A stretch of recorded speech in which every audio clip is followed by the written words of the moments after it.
Shadow Slave Chapter 47, Echo. An echo? It's really an echo. Sunny stared in stunned disbelief. Echoes were among the rarest and most coveted rewards that could emerge from slaying nightmare creatures. The odds of obtaining one were incredibly low. In the waking world, an echo could be sold for a fortune, far surpassing the value of even the most powerful memories. Without wasting time, Sunny plunged into his sea of soul. Inside, things looked much the same.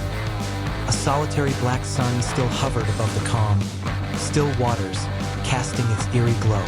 Orbiting it were luminous spheres, his existing memories. Now, 3 of them floated in the darkness.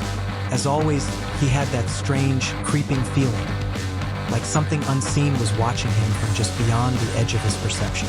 But this time, he ignored it. His attention was locked on the new addition. Floating farther out from the shadow core, a much larger orb of light hovered, this one glowing with a distinct brilliance. Sunny willed it closer. Slowly, the sphere drifted downward until it made contact with the obsidian surface of the sea. As he approached, walking on the dark water, the light began to fade, revealing the creature concealed within. A massive, imposing carapace scavenger now stood silently before him. There was no insanity in its eyes, no emotion at all. That was because it wasn't truly alive. It was only a memory, an echo. Glowing runes materialized in the air beside it. Echo, carapace scavenger. Type beast. Core awakened. Attributes: strong. Armor. Description: a cursed soldier of the fallen legion. Sunny's lips curved into a broad grin. This thing was his now. He could summon it at will to fight by his side, carry heavy loads, or assist in other tasks. Best of all, it had an awakened grade core, 1 level above his own dormant state, making it far stronger, tougher, and more dangerous than any dreamer should expect to control. With this echo, survival would be significantly easier. Acting on impulse, Sunny reached out and brushed his fingers along the creature's cold, jet-black shell. He merely wanted to feel the weight of his new possession. But the moment his palm made contact with the scavenger, something unexpected occurred.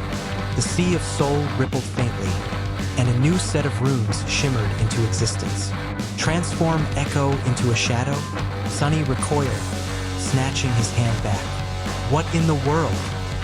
He had never heard of anyone transforming echoes, much less into something called a shadow.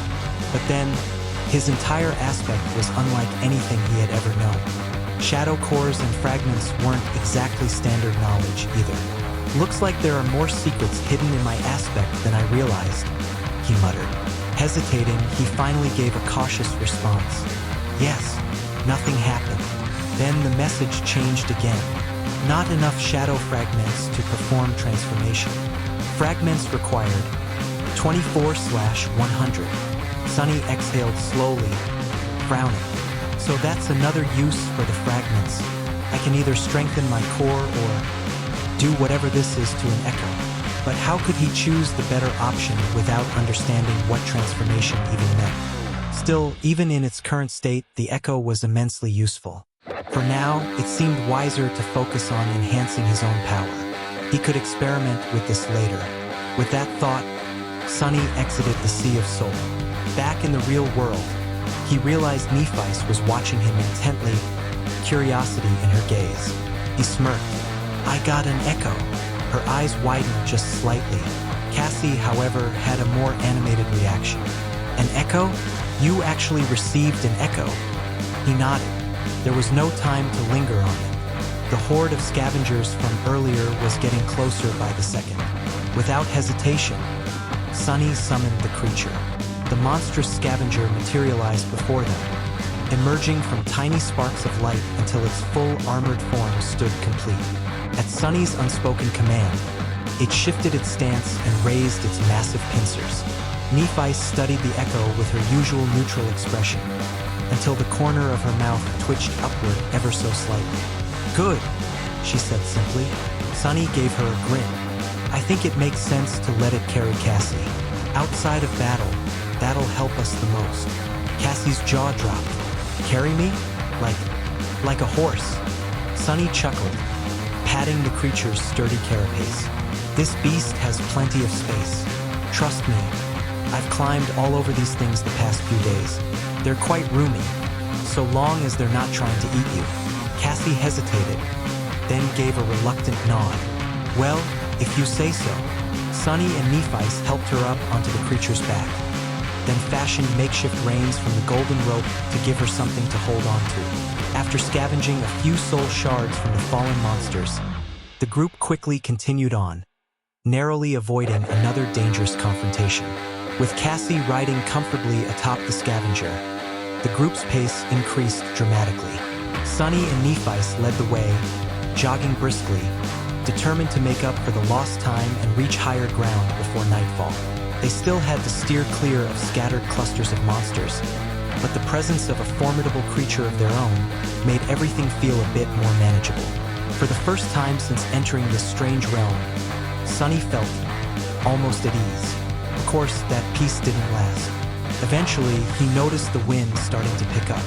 At the same time, Cassie asked them to stop. Both Sunny and Nephice turned to her, concern tightening their brows. Something felt off. What is it? Cassie released the reins. Do you hear that? They both paused, listening carefully. No, what do you mean? The blind girl's face was tense. Help me down. After she dismounted, she stood still for a moment, tilting her head as if listening to something far away. Then she slowly knelt and pressed her ear to the ground. What are you hearing? Sunny asked.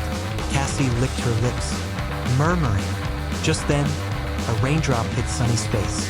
He glanced up. Overhead, storm clouds were amassing with unnatural speed, churning violently. In no time, the sky would be swallowed by darkness. And with the sun hidden, Sunny's eyes widened in alarm.